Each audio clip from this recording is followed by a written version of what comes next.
Olá, a tela da UFN TV exibe agora o programa Novas Fronteiras. O tema que nós vamos analisar e debater pelos próximos minutos é o movimento anti-ciência. O surgimento do coronavírus em escala global abriu espaço para novas discussões e até para relativizar o papel científico sobre as questões de saúde pública.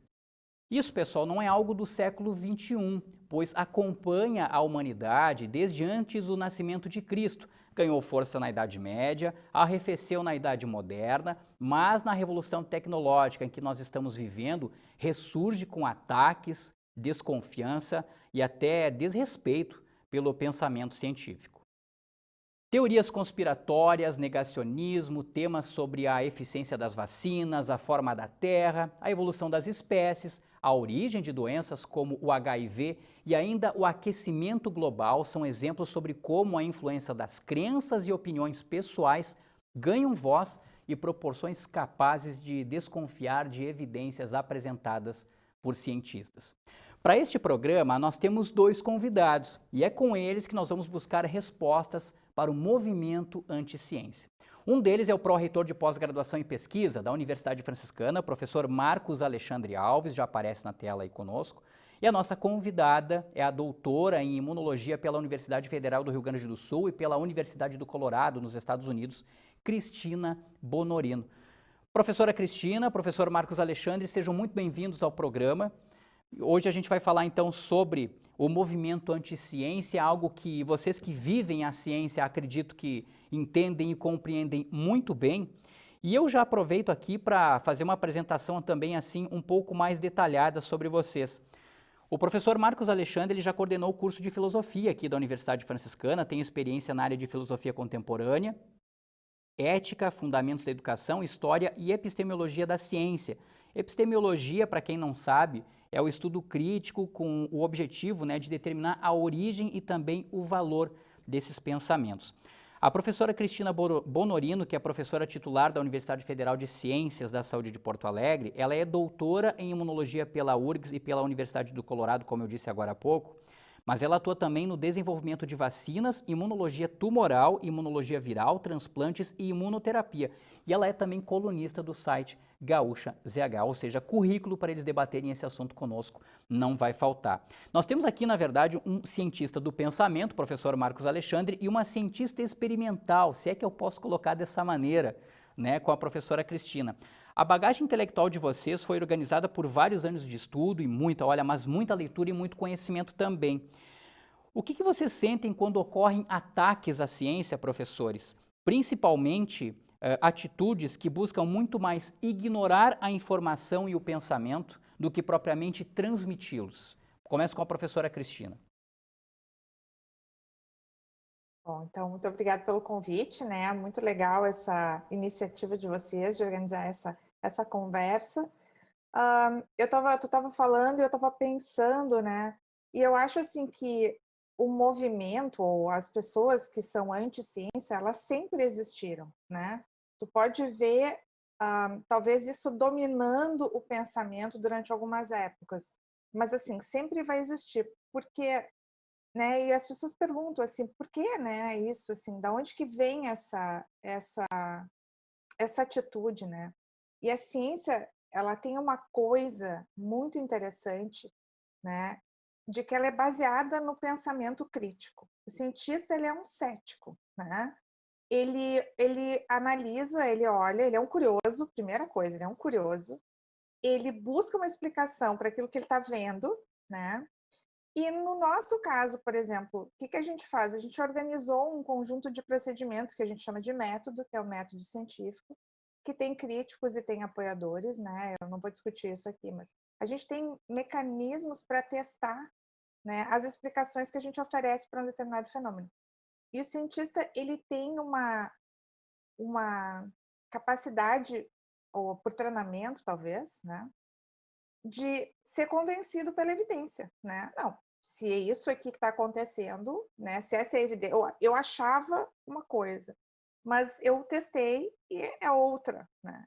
Então, para nós, isso é o nosso dia a dia. Nós não temos apego a uma ideia. A gente não fica com aquela ideia como se ela fosse assim um brasão ou o lema de um clube. Isso não existe para o cientista. A gente troca de opinião de acordo com a evidência é soberana, né? E eu acho que isso está na raiz do problema, né? Disso não ser uma coisa natural para a maioria das pessoas. E da escola, infelizmente, né? Não promover isso como a principal maneira de pensar. Sim.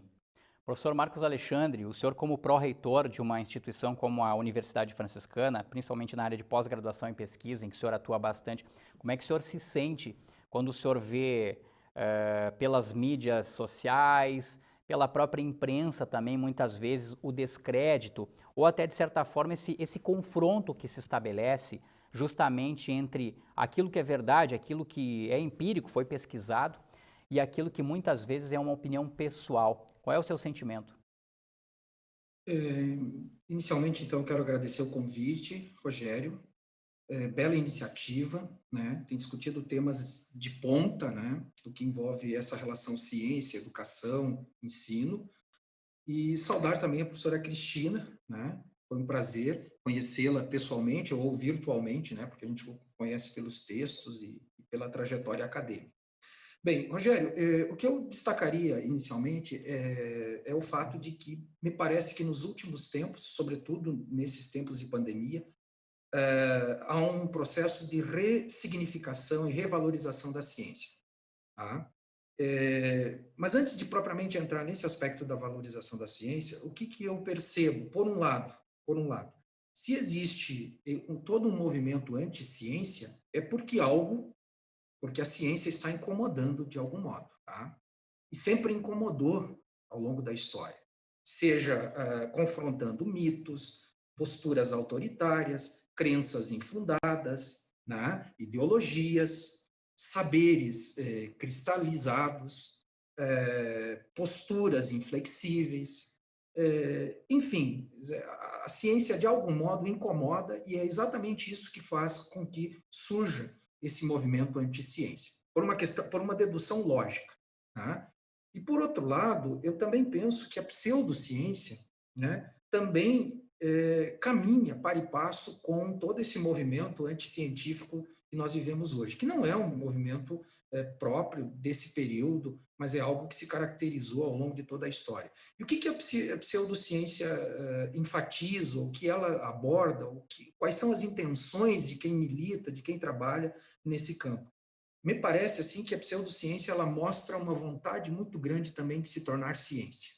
Tá? Então, eu destacaria essa valorização da ciência, esse valor da ciência, atrelado a dois aspectos. Primeiro, ela incomoda, e segundo, porque ela é objeto de desejo, ela é objeto de desejo da pseudociência. Tá?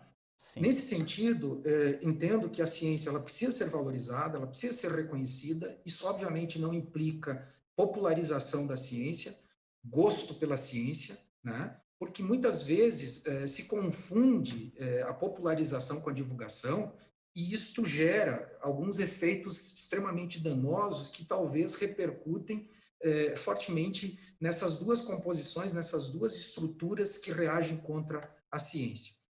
Tá? E também, assim, o que se percebe, não só hoje, mas ao longo da história, é um certo sensacionalismo que gravitam em torno dos dados científicos, que muitas vezes prejudicam a própria ciência, né? Por um tratamento não adequado de determinados dados, porque se força determinados dados para legitimar ou justificar determinadas ideias e ideologias, determinados valores, determinadas crenças. Então, tudo isso prejudica a ciência e abre espaço para todos esses movimentos que estão aí. Mas eu penso que é um tempo muito interessante de revalorização da ciência. Sim. A professora Cristina Bonorino, como eu disse, ela escreve para o site, né, Gaúcha ZH, e fazendo uma pesquisa acerca daquilo que ela escreve, algo muito interessante, aliás, numa de suas crônicas lá, professora, o subtítulo Contra a Pandemia Não Há Guerra, Só Ciência, a senhora coloca a seguinte situação: ao contrário do que alguns políticos apregoam, não existe guerra em curso contra um inimigo invisível. Existe uma emergência de saúde pública que poderia ter sido evitada se saúde, educação, ciência e tecnologia fossem prioridades. Explica melhor para a gente, para quem está nos acompanhando, professora, exatamente o que a senhora quis nos passar com essa mensagem, embora ela seja muito clara. Então, eu observei isso em muitos líderes, né, de nações, tratando a questão como uma coisa militar, como uma coisa de guerra, né? E esse é um apelo populista que muitos líderes usam para, inclusive, assim, assustar as pessoas, né? E aí, se tu vê que tu tá em frente a uma guerra contra um inimigo invisível, isso te dá uma sensação de impotência e tu quer procurar alguém que te proteja, né, e que te socorra, quando na verdade a postura do cientista frente a qualquer acontecimento, seja ele global, seja ele local, vai ser o seguinte, ó, nós temos um problema, nós precisamos resolver. Como nós vamos resolver este problema? Então, o problema que se apresentou no início da pandemia era isso, era um vírus novo, sobre o qual a gente não sabia nada, né? E a gente não sabia o que a gente tinha que fazer. Mas tem algumas coisas que a ciência já sabia que era necessário fazer. Uma, isolar as pessoas o máximo possível, por um tempo, até a gente ganhar um tempo para entender o que está acontecendo. Né? 2, usar medidas sanitárias que funcionam contra a maioria dos vírus, até a gente descobrir como é que era a transmissão. Lembra que a gente não sabia nada no início. A gente não sabia se ficava nas compras, se era transmitido pelo ar, a gente não sabia nada. Mas então, enquanto a gente ganha esse tempo, a gente investe em entender o problema e resolver o problema. Né? Então, existe uma abordagem clara de vamos solucionar o problema e vamos ver em quais frentes cada um pode atuar, né? No meu caso, imunologia, imediatamente a gente foi estudar a biologia do vírus e como é que era a resposta imune. Ainda estou fazendo isso. Eu estou com um projeto que é financiado pelo Ministério da Saúde, junto com o Hospital Moinhos de Vento, em que a gente está acompanhando uma coorte de indivíduos estudando a resposta imune. Assim como eu, meus colegas imunologistas no mundo inteiro estão fazendo isso, né? Essas questões que a gente diz que isso tudo que a gente está passando hoje podia ter sido evitado se naquele momento crítico, ou até agora, porque nós estamos numa segunda onda terrível da pandemia nesse momento, que a gente está falando agora, dezembro de 2020, né? Em que a gente sabe que existe a transmissão, hoje a gente conhece muito mais, naquela época a gente não conhecia, a gente sabe como isolar as pessoas, a gente sabe como ganhar tempo, existem medidas que já foram determinadas para você possa em ação, e um monte de pessoas que deviam estar liderando, principalmente em cargos, né, governamentais, em diferentes instâncias, simplesmente ignoram isso.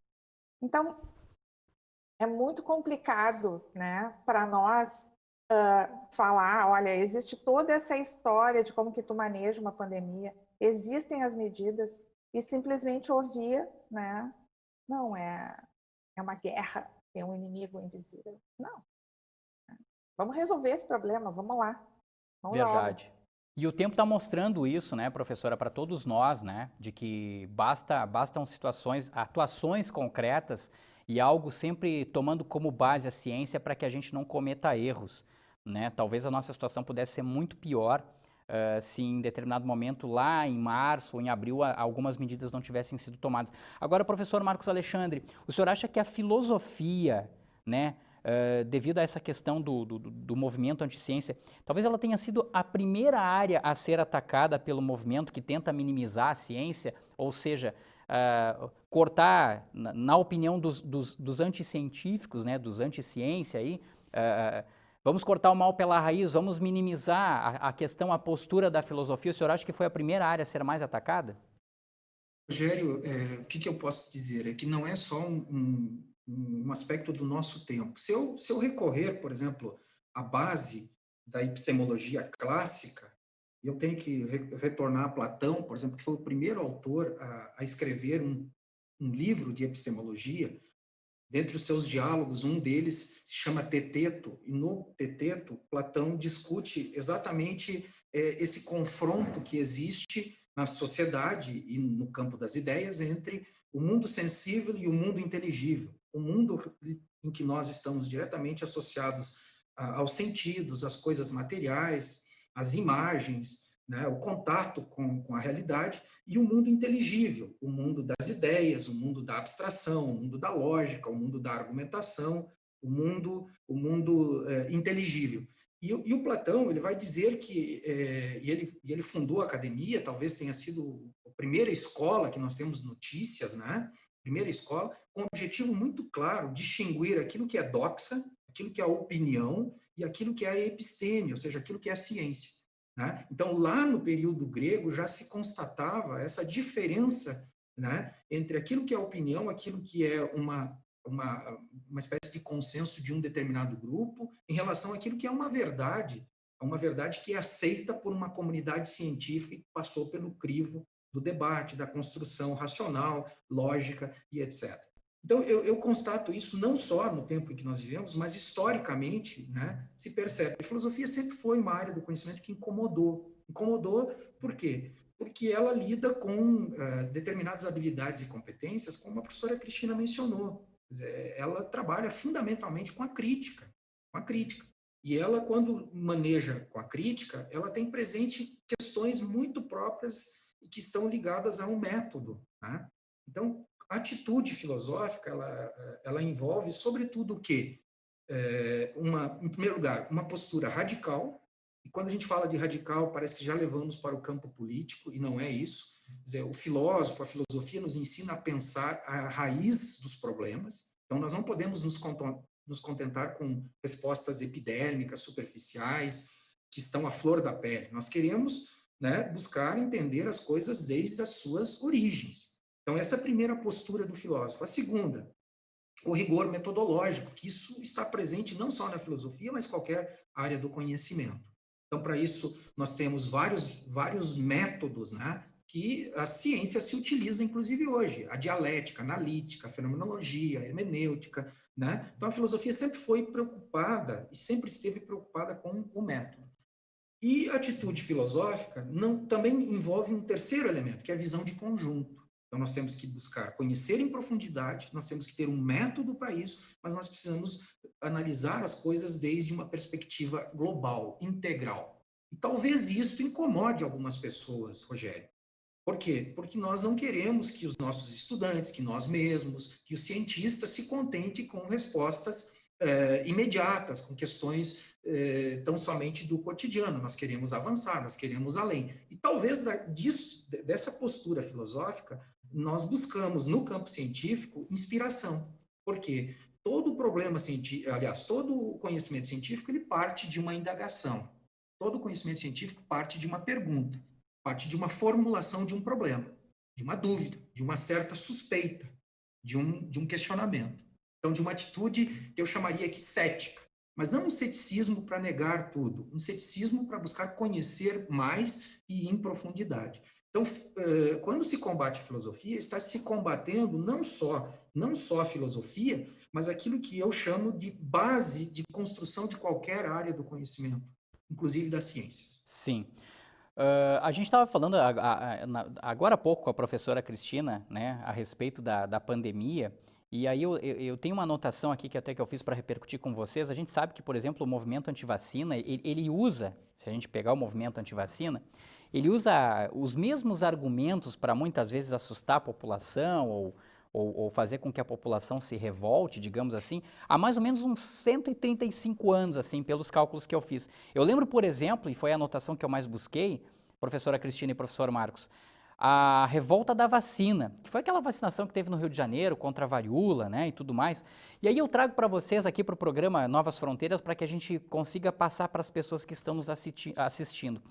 Até onde vai a omissão dos administradores, dos gestores públicos, e onde começa também a ignorância da própria população nestes casos? Por exemplo, agora que a gente está vivendo e que surgem vacinas, né, por exemplo, no combate ao coronavírus, e que uma boa parcela da população mundial e até brasileira, inclusive, não se sente segura ou diz que não vai, simplesmente não vai tomar vacina. O que vocês teriam a dizer sobre isso? Começa com a professora Cristina. Então, essa é uma questão, eu acho assim, fundamental, é um exemplo de tudo que a gente já falou aqui. Quando um líder, né, quando os líderes de um país, de um povo, né, que foram eleitos, no caso, para ajudar, para garantir a saúde, a vida desse povo, né? Se recusam a usar as ferramentas que existem hoje de saúde pública, que são reconhecidas, que são comprovadas, e pior que não fica, né, para manter para garantir essa saúde. E não fica nisso, quando começa esse tipo de crítica, né, anti-vacinação, para desacreditar a vacina, é uma coisa tão, é uma coisa muito interessante se tu for pensar, né? Porque, como eu digo, todo mundo sabe que a solução para o mundo é uma vacina hoje. E aí as pessoas, né, sabem que precisam da vacina, mas querem desacreditar a vacina. Se tu for olhar as pessoas que que querem desacreditar as vacinas, tem uma grande sobreposição com as pessoas que não acreditam, que estão falando que a Terra não é redonda. Então, tem uma série de coisas que tu vai encontrar ali, uma unidade nesse pensamento, que eu, sinceramente, não acredito, né, nas pessoas que divulgam isso, que ela seja real. Ela é uma unidade estratégica, né? Por quê? Porque tu promover a ciência, tu promover as ferramentas da ciência. E aí, quando tu fala em ferramentas, tu está falando não só dos produtos, mas também do processo, que tem a ver com pensamento crítico, né? Se tu promover isso, tu está sendo inconsistente contigo mesmo, né? Não, eu não quero ter pensamento crítico. Então, como é que eu vou aceitar um produto da ciência, né? Por que eu não vou, então, tentar gerar um tipo de confusão? E isso esse tipo de tática que tu vê se perpetuando ao longo do tempo, que antigamente não tinha tanta promoção, que eram as teorias conspiratórias, como tu falou, que antigamente, sem as redes sociais, a gente sabia que existia, mas achava que era só engraçado, né? E, tipo assim, hoje em dia a gente vê que tem pessoas se organizando por trás disso, que não é simplesmente uma coisa individual.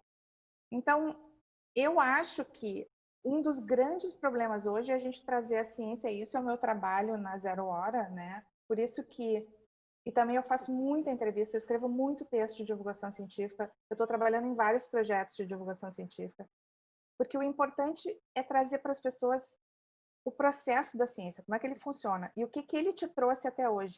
Se as pessoas entenderem isso, né, eu acho que vai ficar muito claro para a maioria das pessoas o que a gente está fazendo e vai abrir um horizonte de pensar diferente. E aí a pessoa pode ir lá, pode estudar filosofia, pode estudar história, né? Mas sempre trazendo essa questão de pensar criticamente, de tu colocar uma dúvida, né? E tu mudar de opinião. Isso é uma coisa muito importante que o cientista tem. É uma coisa assim, ó, isso é básico. Tu tá numa reunião, tu tá vendo os dados de todo mundo, tu achava de um jeito, de repente os dados te convencem. Não, é outro jeito. Eu estava errado. Para nós não tem problema nenhum dizer isso. Para nós mudar uma orientação de saúde porque teve uma descoberta nova é uma coisa positiva, é bom. Isso não é sinal de dúvida, né? E esse tipo de processo que eu acho importante trazer para as pessoas.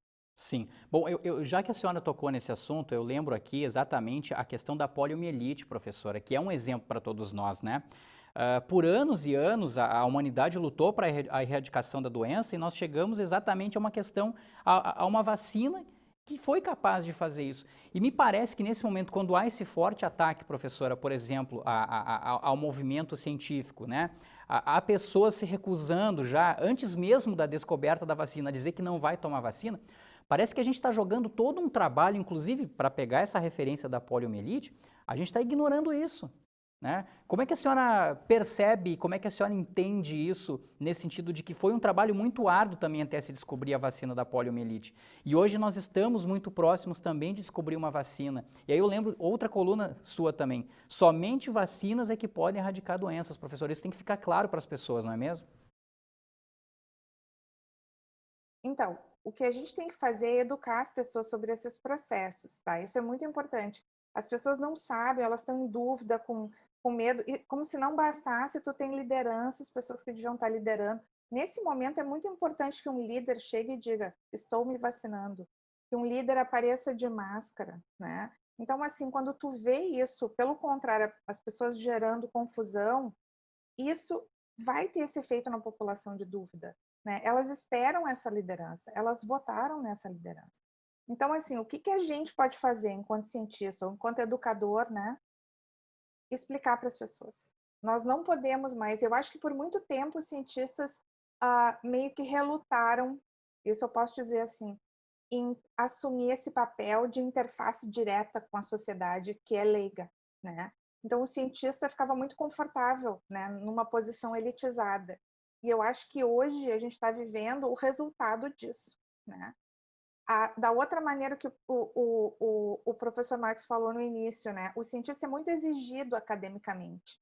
A gente não era estimulado a fazer divulgação científica nem conversa com as pessoas leigas. A gente era estimulado a produzir e a ser excelente academicamente dentro das normas da academia.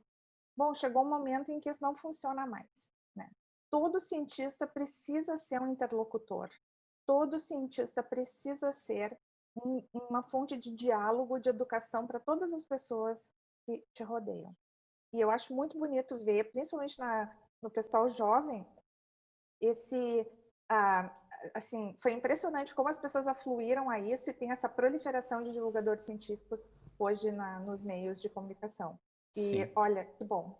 É verdade. O Átila Yamarino é um exemplo disso, né, professora? Ele consegue pesquisar e consegue repassar muito, né, essa situação. Professores, para já encaminhar o final do nosso programa, o final desse nosso bate-papo, vocês acham que o futuro promissor da ciência, ele necessita da pesquisa e impreterivelmente da academia? Neste caso, eu me refiro daí à universidade. Começa com o professor Marcos Alexandre Alves. Com certeza.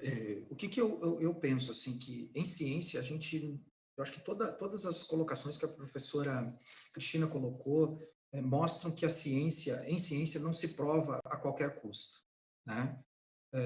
Por quê? Porque hoje nós temos uma consciência bastante clara de que a ciência ela é conjectural, ela é falível, ela é corruptível, ela é provisória, né? Que ela produz conhecimentos que são imperfeitos, que são sujeitos a revisões críticas, né? Portanto, ninguém no campo da ciência se coloca hoje como capaz de produzir um conhecimento sólido, absoluto, né? Em ciência, muito pelo contrário, nós trabalhamos sempre com a ideia de testar, refutar, falsear, mas enquanto nós testarmos e submetermos os nossos experimentos, os nossos conhecimentos à refutação, tentarmos investir em falsificar esse conhecimento e ele resistir à prova, ele é válido, ele é aceito.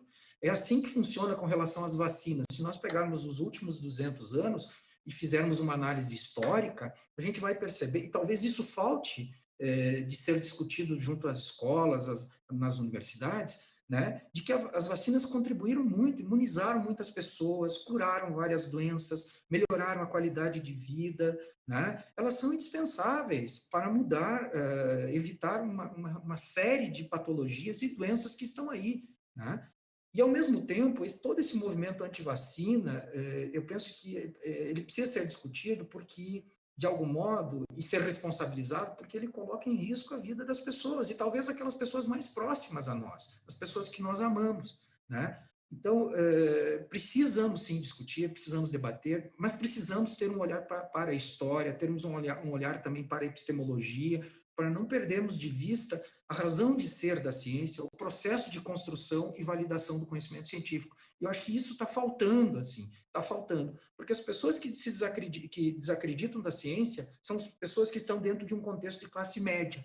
As pessoas que acreditam na ciência são as pessoas que têm um conhecimento relativamente pequeno e as pessoas que têm um conhecimento sofisticado, né? Então, esse trabalho que a Cristina desenvolve de socialização do conhecimento, de divulgação da ciência, ele é importantíssimo por isso.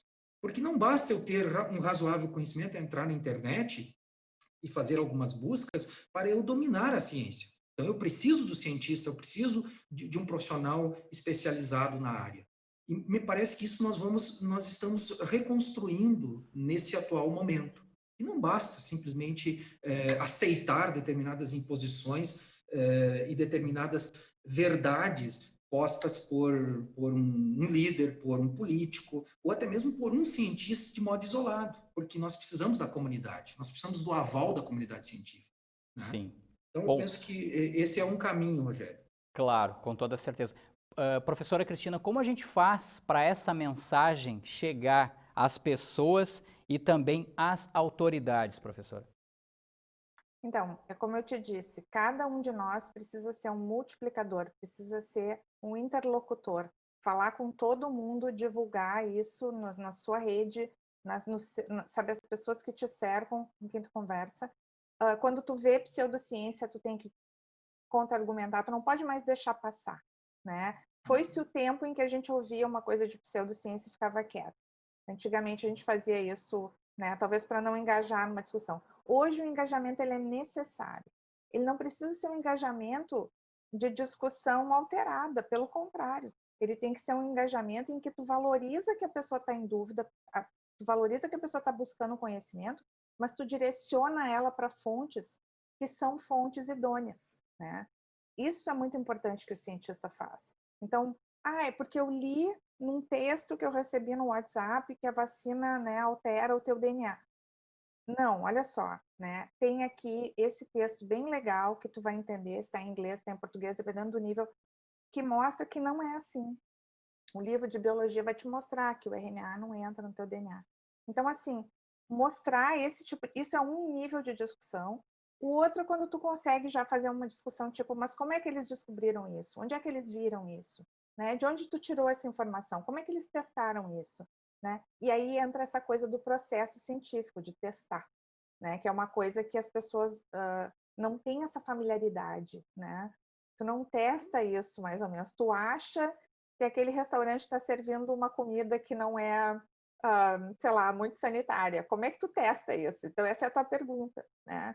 E para fechar, eu vou te falar, né, que tu citou algumas das minhas colunas, tem uma coisa que o cientista adora dizer e ele estimula as pessoas, ele premia quem diz isso. E esses dias eu estava dando uma entrevista e eu falei, não sei, né?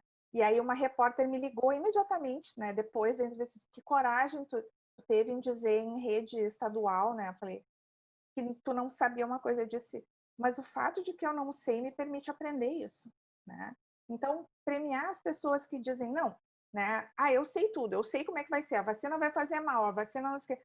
Só um pouquinho. Se tu diz, não sei se eu devo tomar, isso já é positivo. Eu já vou ficar contente contigo. E aí eu vou te dizer, olha, tem essa evidência de que é importante. Realmente, todos os momentos em que tu deixou de vacinar, a doença voltou.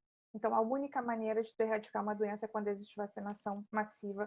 Tu tem evidências da varíola, tu tem evidência da polio. A polio está praticamente erradicada no mundo. Na África, ela foi erradicada no mês passado, né? Foi uma coisa histórica. E agora só existem 2 lugares onde não tem como os vacinadores chegarem às pessoas, né?